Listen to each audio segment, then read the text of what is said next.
Soko tekeeza.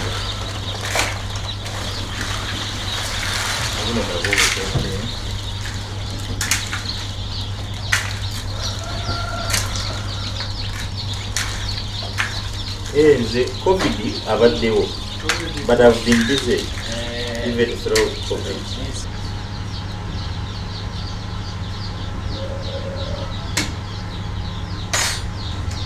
We've just set eggs now.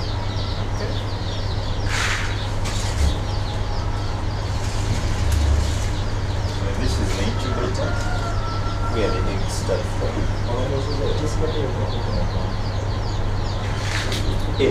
Trading kako. Zitwala banga ki? Gendo ofune zobiri kako. Zitwala banga kyao kati wano mu incubator. Munogamalamu 21 days. 21 days. So after the 21st, munogamalamu 18 days. 18th day, tukola candling one. So what is candling chichata? Okulaba eririmu akaana n'eritaliimu, eryali fertilized n'eritali fertilized. Yeah. It's very expensive to come up with this project. Naye ate nkola kye tuyita modern urban farming. And even at home, I can do work. Even if I don't leave my home, I can. These are shells zivuddemu naye nazo twagala kunoonya product kye tuyinza ogikola and put dates on them.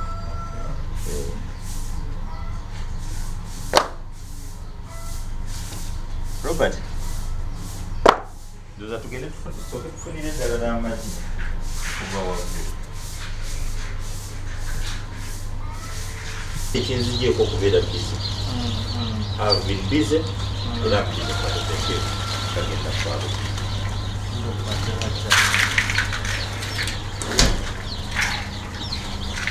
Tekayo spoon.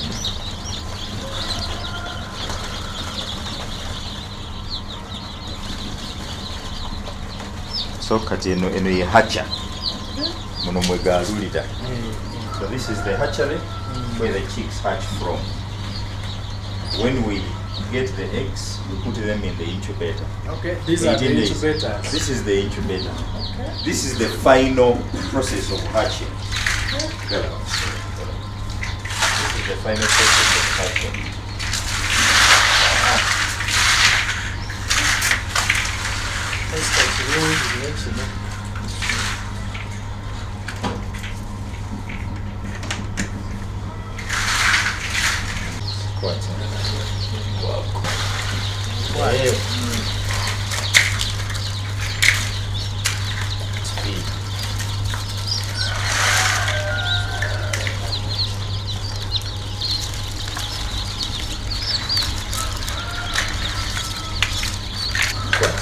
Soko tekeeza.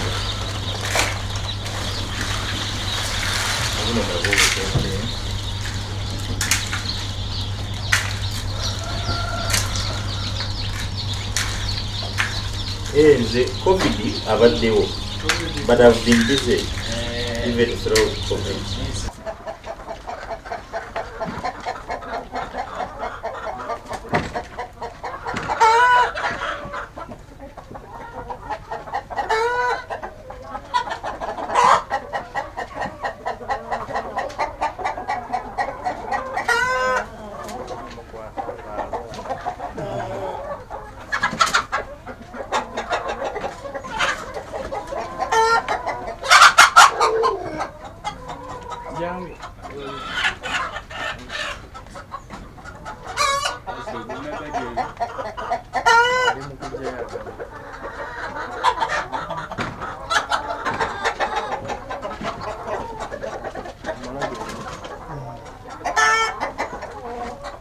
So gano, these are eggs for hatching.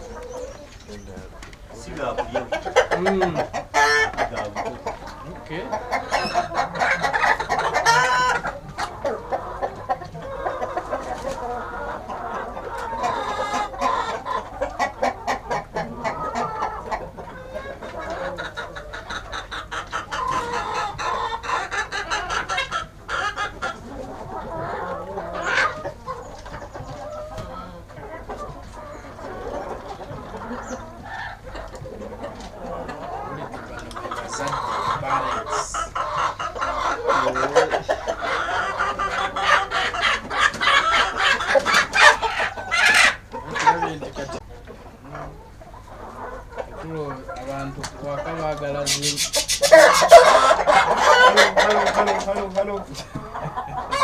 Yes, mulimu mpamba.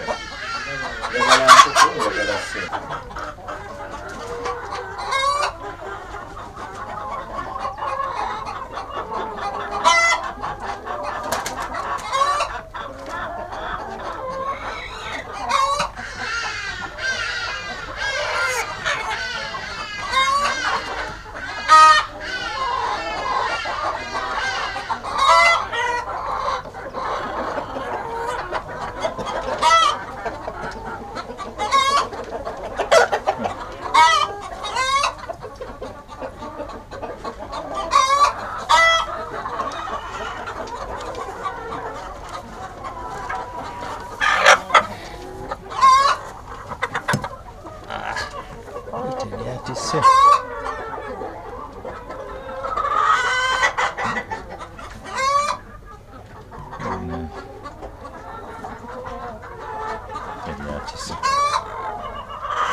So tugasiimulako tuti kaleme kugirako kalimbwe n'obukyafu. Kwate bwe liba ligenda mu hakyale lyetaaga nga jjonjo. Bwe liba erikyafu liyinza okubaamu n'obulwadde. Tulisiimulako busiimuzi leeta ron naye n'okulijja eno kirungi ne litagenda na bikyafu.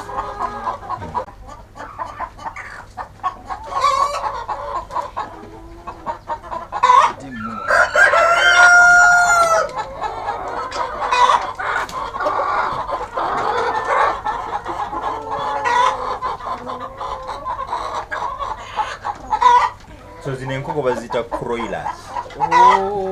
Eyava ebuyindi. Zino se broiler. And this is the parent.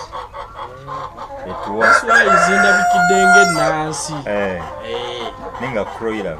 So kati different ages twavugatta. Nga tetusobola kwawulamu obwa weekend okuteeka obukano obwazike. So kati twavugatta kuba butono. Kati waliwo ne buno. Bubeerawo. Buno nabwo bwasigalawo obusigazi. Eko obusinga baabutwala kati buno buliwo obutono. So busobola okubaawo ne bukula. Kati tolaba bruda yali nnene nga mulimu bomu. Kati mujje tugende mulaba obulamu. Siyomba n'abantu.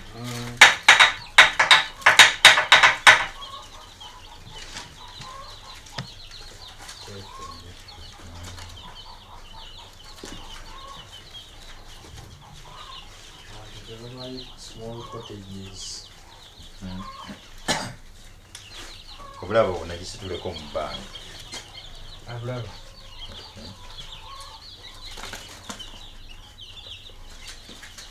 So kati eno bruda buno buli mu bruda. Ne bagenda butwala. Kwa tutunda obwa one day. Tutunda obuli brooded 2 weeks, 3 weeks, 4 weeks.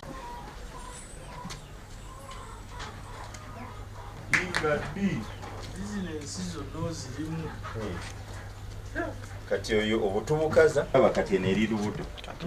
Kati zino ozitendeka oba kati runda nunde tuzirunda zifuna just basic training kumanya weerira kumanya ndi kati sawa kya kuyingira tebakulimba ezembwe za police ziri trained ate nazo ziwuba ziri kusenda empitirivu obungi who can afford to pay that money. Waliwo trainer gwe twafuna wano nti trainer wambwa yamaliriza atabbye embwa zaffe yabba akabwa kaffe kamu ne tumugoba kubanga atraining embwa ye eve mu manyi okuba kubba ate yajja naako nana Hilad wake up kati buno buto buno puppies. These are puppies for sale. Abwagala nga booking nga tubumuguzi bali be babuzaala.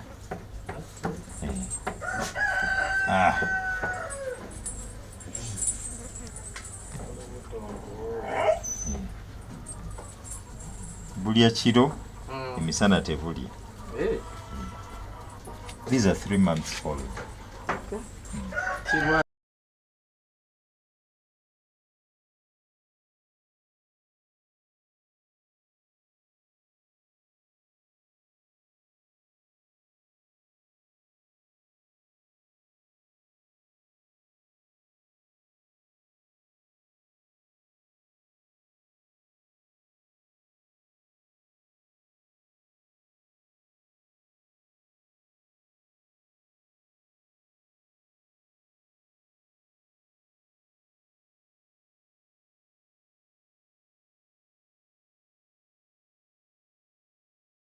amalendo za bamanyika abasinga bamanyiko side emu side ndala tebakola kite bakimanyi ate naawe nebaza Katonda okuba nti mundowoozezaako okujja wano mu Kawempe okunjalirako mu biseera bino naddala ebyakatuubagiro ebyokusoomooza okwa covid. Pastor Male era nange neewuunyiza abantu baffe bangi bakumanyidde mu saidi ya njawulo nnyo. In fact bangi bakumanyidde mu nsonga ya kulyowa myoyo ate era abamu nga bagikubamu ebituli nga bagamba pastor tetumanyi wa wasumbira tetumanyi iki neneewuunyiza nange okusanga nga oli ku mirimu nkusanze neneewuunya nenga pastor naye bino abikola mukola muli ow'emyoyo ate ne business endala ne muzikola. Omanyi abantu baawubisibwa era ne bakitegeera bubi. Bayibuli tetugaananga kukola, tetulagiranga kusaba busabi, naye ebyawandiikibwa byonna bw'ogenda obikwata wholesamely n'obisoma n'obyetegereza etuyigiriza okukola. Mu kyamateeka essula ya 28 agamba bw'onoonyiikiranga okukwata ebiragiro byange emikisa gino ginaabeeranga naawe, naakwanga omukisa mu kibuga, naakwanga omukisa mu kyalo, naakwanga omukisa ng'ofuluma, naakwanga omukisa ng'oyingira, naakwanga omukisa mu kisibo kyo, naakwanga omukisa mu nnimiro yo, ezzadde lyo naaliwanga omukisa, n'ebibala by'emikono gyo naabiwanga omukisa. Eyo Bayibuli ekyamateeka essula ya 28 Deuteronomy 28. Kakati gwoyinza otya okugamba nti oyagala Katonda era omusaba nnyo naye nga tolina kyoteekako ngalo asobole okiwa emikisa. Bwe tutunulira ebyawandiikibwa tewali musajja wa Katonda yali nderangalo, taliyo. Bw'ogenda okutunuulira Dawudi yali mulunzi wa ndiga, ne bwe yafuuka kabaka endiga ze yazaagalanga yasigala nga kiri kimulimu. Kyova olaba yawandiika ne Zabbuli ya 23 ng'egamba nti Mukama ye musumba wange seetaagenga, ng'akuba ekifaananyi eky'omubuvubuka bwe ng'alunda endiga, azirabirira, aziriisa, azinywesa, azidduukirira, azitaasa. That is what a shepherd should do. Ekyo omusumba kye yandikoze. Endiga zikaaba zidduukirire, enjala eziruma ziriise, enkalamata zinywese, omulaba azizinze zirwanirire. Egyo emirimu gyonna linako, egyo emirimu gyonna nzize njikola. Kubanga omuntu yenna yennanga mulyoyo wa myoyo kyeyandisoose okukola kwe kutunulira welfare y'abantu be. Tasobola kubawa kulya naye abayigiriza okukola. Nkugambye Dawudi yali mulunzi wa ndiga. Bwe tugenda ku Mukama waffe Yesu Kristo yali mubazzi. Bwe tugenda ku Paulo yatudefiningira kye tuyita practical Christianity. Yali mukozi wa weema wa matundubaali. Era omusajja agamba saayagala bakaluubiriza. Naye nabawa omukisa mumpe, si kubanga nali neetaaga naye mufune namu opportunity. Okiraba kubanga Katonda ayagala emmeme gaba n'essanyu, naye bakukanze extortion zireete transport mujjeeko zireete zimala kakati saba leeta fekye tuwulira obwo bubbi. Bayibuli etuyigiriza okukola era egamba nti ataakole n'okulya taalyenga. Katonda bw'aba atugamba okublessinga ebibala by'emikono gyaffe mu kyamateeka essula ya 28 kitegeeza tatuwa mikisa kubanga tusaba nnyo. N'osula mu mbwa, n'osula mu mmese, n'osula mu P5, n'osula mu bumyu, n'osula wa. Leero bajja basuza buli kimu. Atuwa omukisa kubanga we venture out and work. Tatuwa mikisa kubanga batusabira nnyo. Tewaliwo mu Bayibuli we twali tulabye ng'essaala zaali zigaggawaza omuntu. Tekiriiwo. Tewaliwe tulaba mu Bayibuli ng'essaala zaali ziwadde omuntu welfare. Okujjako nga it's a miraculous prayer. Teziriiyo. Nye tulaba ng'abantu bakola Katonda n'abawa emikisa. Abantu bakola Katonda n'abagabirira. Qur'ani egamba riziki togisanga nga weebase bwebase. Tejja gy'oli gw'olina okutambula oginoonye. Riziki gwe mukisa. Kati omukisa zuukuka. Oba ogenda mu nkokozo nganze gendamu, oba ogenda mu mmere ya nkokozo nganze gendayo, oba ogenda mu lusuku nganze gendayo. Nze nnima ate nnunda. Saagala kukaluubiriza abantu nti mumpe. Njagala nnyo omuntu nampa ng'awulira era ng'alaba nti it is worth kan contributing ku mulimu ono omukulu ono gwakola ki gwakola. Kuba nze nkulembera olutalo lw'okulwanyisa ebisiyaga, nze nkulembera olutalo lw'okulwanyisa obufere, ate njigiriza abantu okukola era omuntu tajja wano okujjako ng'omuntu omukalu n'avaawo nga tali inspired nga tali challenged tinedda nina akataka bwe kati nange kankolereko kino era nzikiriza nnyo nti bw'oba tonnava waka teekawo omutego ogunaaleeta ssente bw'onoogenda bw'onooba tofunye at least mukama anaakuwa omukisa mu kino ekyawaka bw'oba onoofunye eri onooleeta n'okizimba okimanyi nti all these years ngamba abantu benne mukwate ssente mukole awaka nalaba buyindi cottage industry yegikuzizza China cottage industry yegikuzizza even Japan Europe gye twenyumirizaamu cottage industry abantu batandikira kukolera waka obukolero obwawaka emirimu egyawaka kwotandise gwe